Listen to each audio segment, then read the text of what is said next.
Bismillah və salatu və selamu alə Rasulillah. Əmmə bə'd. Biz axırıncı dərsdə deməli 3-cü növ sudan toxunudur. 3-cü növ sudan danışdıq. Və dedik ki 3-cü növ su neydi? Nəcis olan su idi. Nəcis olan su idi. Və qeyd elədik ki, nəcis olan su haqqında dedik ki bir dəqiqə o həmin səhifəni tapım. Nəcis olan su 3-cü qismdə dedik ki, 2 növ ola bilər. Miqdarı, yəni çox və yaxud da az. Çox miqdarında vəsflərdən birinin dəyişməsi şərtdir. Az olan miqdarda, az miqdarda suya əgər nəcis düşərsə, rəngi zadı, dadı dəyişməsə belə nədir? Su hökmü nəcis hökmündə olur. Su hökmü nəcis olur. Lakin bir də dedik ki, ikinci növ tahir olan su ilə nəcis olan suyun arasındakı fərq ondadır ki, tahir olan suda dedik ki, vəsflərinin çox dəyişməsi şərtdir. Vəsfinin çox dəyişməsi şərtdir. Nəcis olan suda isə bu şərt deyildir. Nəcis olan su, əgər çox miqdarda olan su, vəsfi az da olsa dəyişsə, artıq su nəcis hökmünə keçir. Bəli. Və dedik ki, yalnız zərurət istisna olmaqla onu istifadə eləmək nədir? Haramdır.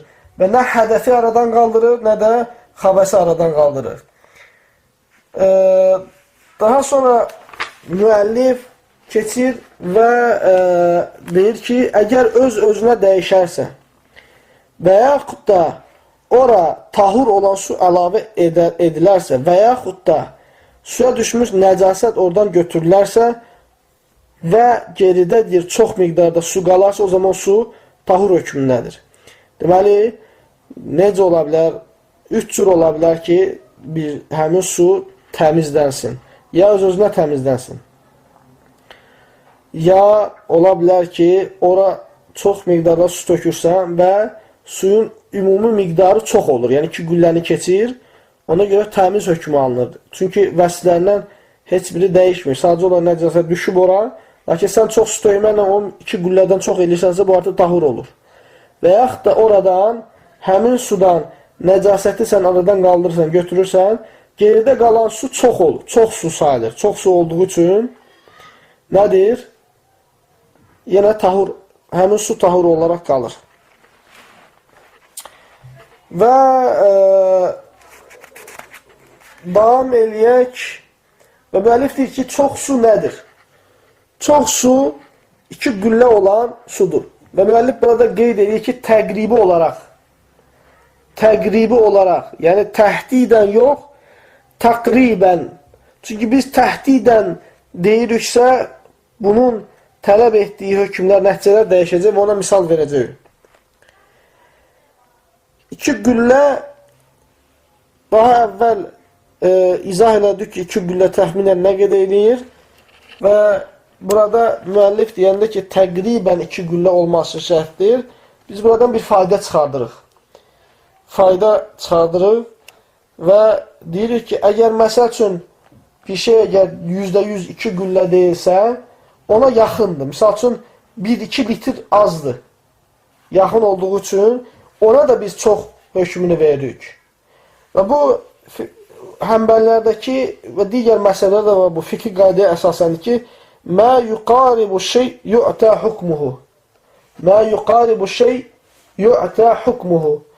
Bir şeyə yaxınlaşana ona da onun hökmü verilir.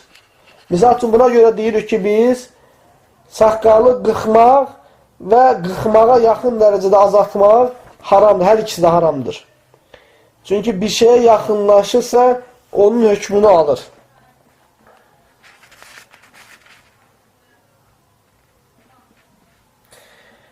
Lakin əgər desəydik ki, biz əgər desəydik ki, təhdidən, yəni təqribən yox, təhdidən 2 güllə olması şərtdir.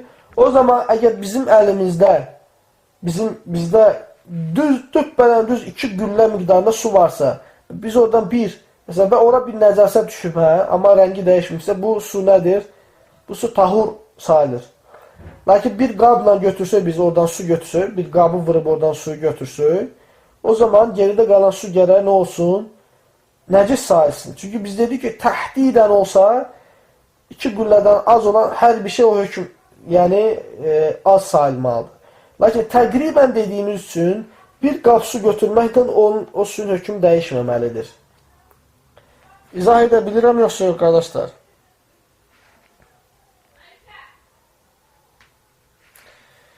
Və az su bu 2 qüllədən az olan sudur. Və daha sonra müəllif keçir və qeyd edir ki, bu İraq ritil ilə nə qədərdir?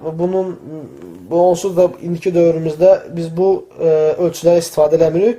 Lakin qeyd edir ki, bəlkə fayda üçün bu ola bilər ki, onun elə bir ki, kub şəklində təsəvvür edin. Eni, uzunluğu və dərinliyi bir zira yəni insan qolu, məsələn yarım metr deyək, bir zira və rubu, və onun 1/4. Bir zira və onun 1/4. Həm uzunluğu, həm eni, həm də dərinliyi. O ölçüdə, o miqdarda, o ölçüyə, deməli, su əgər varsa, o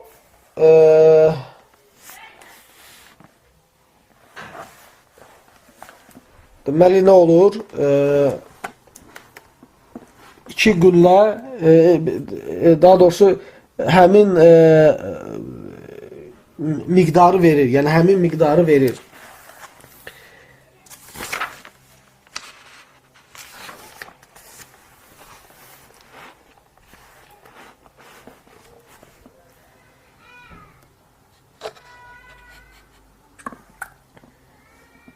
Və müəllif davam edir və deyir ki, فَإِنْ كَانَ الْمَاءُ الطَّهُورُ كَثِيرًا Əgər tahur olan su çox olarsa, وَلَمْ يَتَغَيَّرْ بِالنَّجَاسَةِ və nəcasət ilə dəyişməzsə, فَهُوَ طَهُورٌ və o tahurdur. وَلَوْ مَعَ بَقَائِهَا فِيهِ وَإِنْ شَكَّ فِي كَثْرَتِهِ فَهُوَ نَجِسٌ Hətta nəcis orada olarsa belə, o tahur sayılır. Bir daha təkrar edirəm.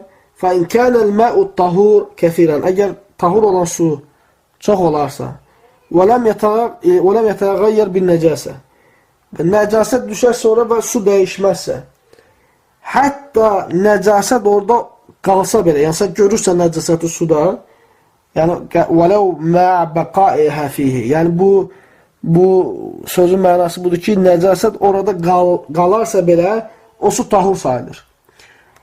وَاِنْ شَكَّ فِي كَثْرَتِهِ فَهُوَ نَجَسٌ Əgər suyun çoxluğunda şəkk eləyərsə, o su nədir? O su nəcəs hökmündədir. Yəni, nəcəsə düşür, lakin suyun çox və yaxud da az olmasında şəkk edir. Qayda nədir? Burada 3 hal ola bilər. Sən bilirdin ki, su çoxdur. Sən yəqin bilirdin ki, su çoxdur və nəcis düşür və bilirsən ki, oradan su götürüblər. Lakin bilmirsən, əmin şəkk eləyirsən ki, bu su az olub, yoxsa yox. O zaman su təmiz olaraq qalır. Çünki şəkk ilə bir şeyin hökmü dəyişməz. Lakin əgər bilirsənsə ki, su az idi və ora nəcis düşüb, ora su töküblər və bilmirsən su çox olub, 2 qüllədən çoxdur, yoxsa yox. Bu zaman nəcis olaraq qalır su. Su nəcis olaraq qalır.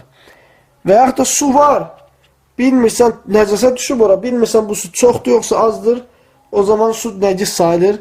Çünki su az olması yəqinliklə bilinir. Yəni, ən azından biz bilirik ki, su azdır. Çoxluğu, şək var çoxluğunda. Ona görə o su nəcis sayılır.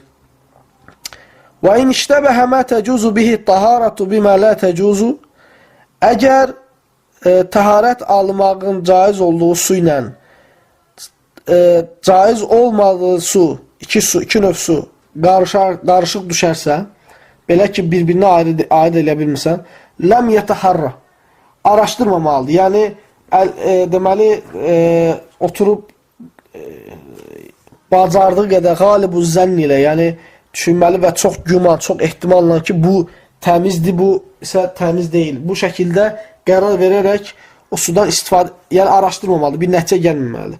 Təbii ki, sözsüz ki, dəqiq bir yol varsa ki, bilmək üçün ki, bu sularda hansı təmizdir, hansı təmiz deyil, yəni hansının dəstəmiz icazəlidir, hansının icazəli deyil, o zaman bunu etməsi vacib olur. O məsələ müəllifin qəsdi o deyil. Qəsdi ondadır ki, araşdırıb və bir nəticə çıxartmaq, qalibu zənn ilə bir nəticə çıxartmaq, o olmaz.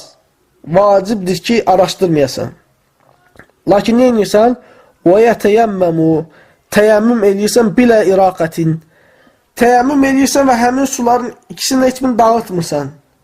Təyəmmüm edirsən və o sulardan heç birini dağıtmırsan. Və həmin təyəmmümlə qıldığın namaz səhihdir. Daha sonra su taparsansa o namazı iade etmək, yenidən qılmaq vacib deyildir.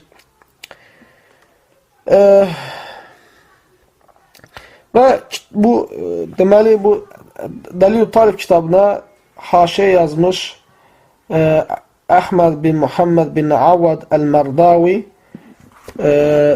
həmin haşiyəsində fayda olaraq zikr edir ki, və deyir ki, və in şəkkə fi nəcəsəti səqit fil məiq əl-qalil fəhuvə tahir.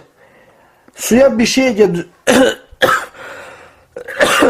suya əgər bir şey düşərsə, suya əgər bir şey düşübsə, həmin düşən şeyin nəcasət olub olmasına şək edərsə, su təmiz sayılır. Li'adəmi təncis bir şək. Çünki şək ilə heç bir şey nəcisləşməz. Şək ilə heç bir şey nəcisləşməz.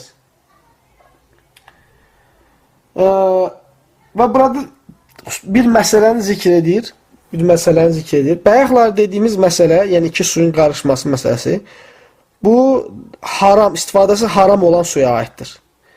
İstifadəsi haram olan suya aiddir. Bir də istifadəsi haram olmayan su var. Misal üçün tahir olan su, istifadəsi haram olmayan sudur. Bu haşiyəni yazan deyir ki, və in şəkkə fi tahur və tahir tavadda vahidə minhumə min kulli qarfətin və kədə hukmul ixtisəl. Əgər tahur olan su ilə tahir olan su qarışarsa bir-biri ilə, tahir olan su ilə tahir olan su qarışarsa bir-biri ilə, hər birindən dəstəmaz almalıdır. Deməli, necə dəstəmaz almalıdır? Biri ilə dəstəmaz alıb, o birisi ilə sonra keçib o birisi ilə almamalıdır. Belə yox. Biri ilə alıb, sonra keçib o birisi ilə almamalıdır. Xeyr. Elə olsa səhih deyildir. Lakin, bir əli ilə bir dəfə bu sudan götürüb əzasını yumalı, sonra o birisi sudan götürüb yumalıdır. Bir-bir əzaları bir dəfə bundan, bir dəfə ondan yumalıdır. Yəni, hökm budur. Və daha sonra deyir ki, وَيَلْزَمُ مَنْ عَلِمَ بِنَجَاسَةِ شَيْءٍ اِعْلَامُ مَنْ أَرَادَ أَنْ يَسْتَعْمِلَهُ. Bir suyun nəcis olduğunu və ya ümumiyyətlə bir şeyin nəcis olduğunu bilən adama, onun nəcis olduğunu bilməyən bir adam, ondan istifadə etmək istərsə, ona xəbərdar etmək, onu bu barədə demək nədir? Vacibdir.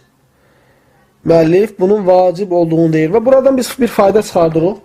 Və bu fayda budur ki, belə hallarda münkəri nəfi etmək və yaxşılığı əmr etmək vacib olur.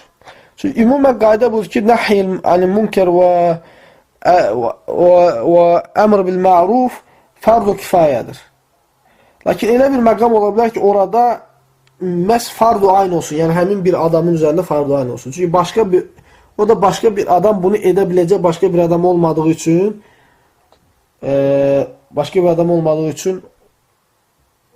onu etməlidir. Başqa bir adam olmadığı üçün bunu etməlidir. Çünki əgər etməsə, əmr bil məruf və nəhy anil münkər hökmü ümumiyyətlə həyata keçmiş sayılmaz. Deməli, bununla da deməli, suyun növləri, sular babı qutarır. Müəllif yeni baba başlayır. Bəbul əniyə.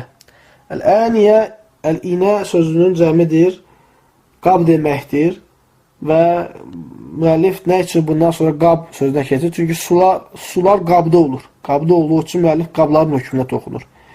Deyir ki, yubahu ittixadı kulli inəin tahir. Tahir, təmiz olan hər bir qabdan qab götürmək, qab saxlamaq. Və isti'maluhu, və onu istifadə eləmək. Vələv thəminən, hətta o bahalı qab olsa belə, nədir? Mübahdır. İllə əniyyətə zəhəbi. Yalnız istisna nədir? Qızıldan olan qablar. İllə əniyyətə zəhəbi vəl-fiddə və gümüşdən olan qablar. Bunlar istisnadır. Bunlar mübah deyil. Vel muvavvah bihimə. Vel muvavvah bihimə.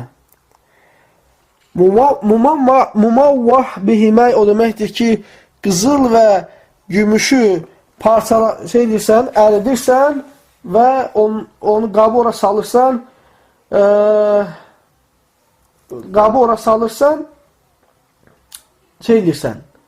çağırırsan və olur, qıraqdan baxanda elə bilirsən ki, bu qab qızıldır. Lakin, yəni başqa sözlərdə qızıl suyla batırılmış qab. O tasihhu tahara bihə. Orada, yəni belə bir şeydə, o belə qablarda taharət almaq, dəstəmaz almaq səhihdir. Vəl-inə əl-məqsub. Və bil-inə əl-məqsub. Və həmçinin qəsb olunmuş qabda da taharət almaq səhihdir. Deməli, burada müəllif bir məsələyə toxunur və bilmək lazımdır. Biz dedik ki, sular babında dedik ki, qəsb olunmuş, deməli, sudan taharət alarsa, taharəti səhihdir. Lakin qəsb olunmuş qabdan taharət alarsa, o, deməli, dəstəmaz alarsa, o nədir? Taharəti səhihdir, dəstəmaz səhihdir. Lakin haram etmiş bir şey edir. Haram olan bir şeydir. Çünki həmin qabdan istifadə eləməsi ona haramdır. Olmaz, başqasının qabıdır. Və deyir ki, müəllif deyir, وَيُبَاحُ اِنَاءٌ دُبِّبَ بِضَبَّةٍ يَسِيرَةٍ مِنَ الْفِدَّةِ لِغَيْرِ زِينَ. Lakin, deməli, o qab ki, məsəl üçün sınıb və o qaba, deməli, dabbə eləmək, yəni o qabın sınığı birləşdirmək üçün bir kiçik elə bir ki, qırmaq kimi bir şey keçirmək üçün azca miqdarda zinət məqsədi olmadan ehtiyac olduğu üçün az miqdarda gümüş vurmaq mübahdır. Belə etmək mübahdır. Deməli, burada bir neçə şərt var. Gümüş mübahdır, deməli, qızıl mübah deyildir. Bu qızıla aid deyildir, bu gümüşə aiddir. Çünki ehtiyac varsa, ən xəfif olanla o ehtiyacı ödəmək lazımdır. Zinə məqsədini olmamalıdır. Zinə, yəni bəzək, yaraşıq məqsədini olmamalıdır. Əgər zinə bəzək məqsədinə edilərsə, o zaman o da nə olur? Mübah olmur. Mübahlıqdan çıxır.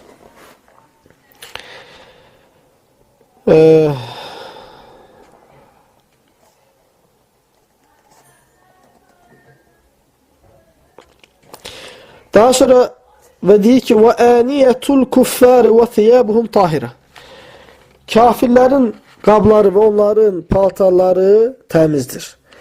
Və kitabda haşiyə yazan, maraq üçün belə bir qeyd edir. Əniyyətul küffar dedikdə haşiyəni yazan kafirləri qismlərə bölür. Yəni onlardan misallar verir. Deyir, əhlül kitab əv qeyrihim.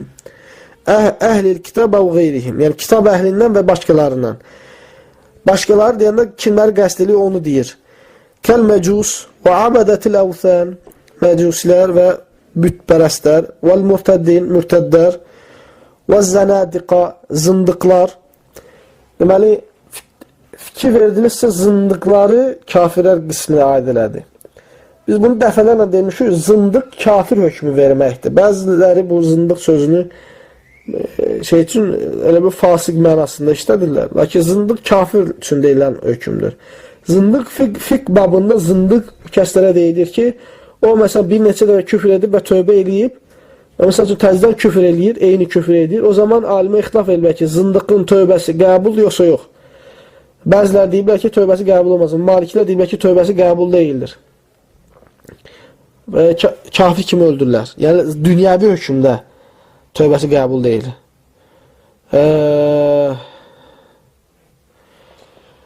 Və deməli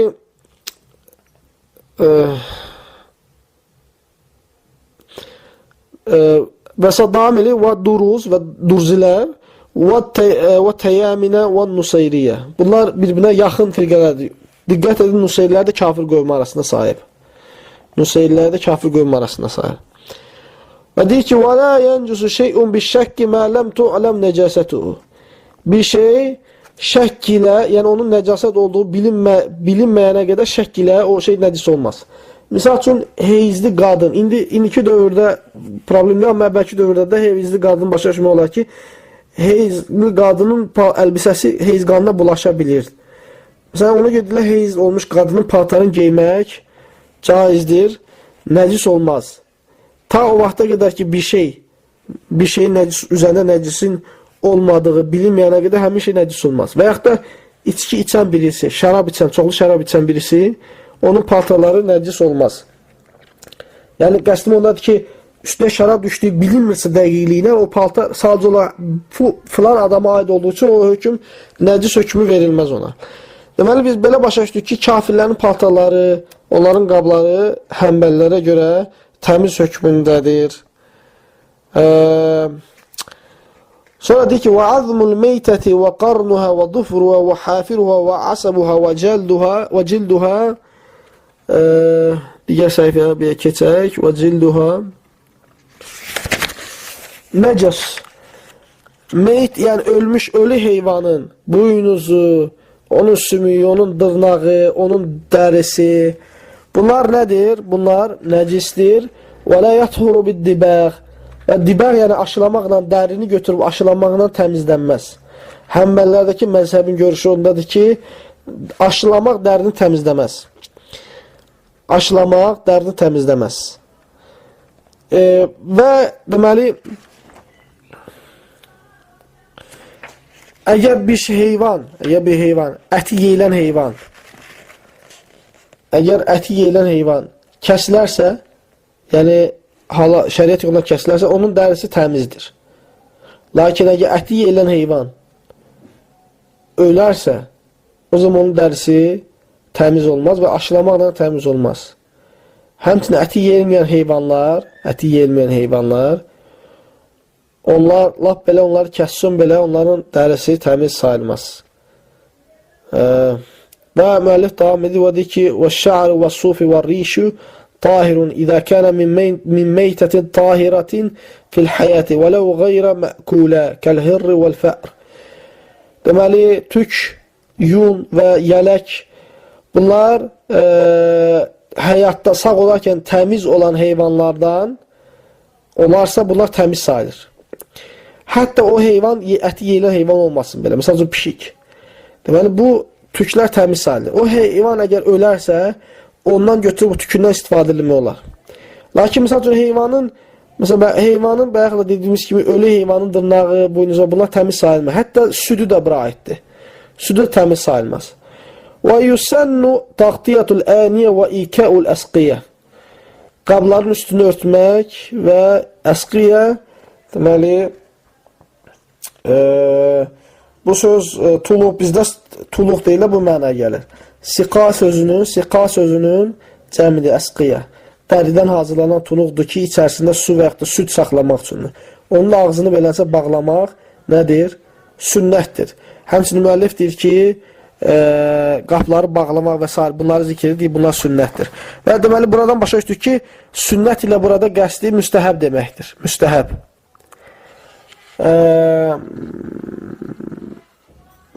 İnşallah burada aniyə, yəni qablar babı da qurtarır. Bununla bu günlük kifayətlənək. Gələn dərsimizdə Allahın izni ilə deməli, digər mövzuya keçərik. O zaman qardaşlar, sağ olun inşallah.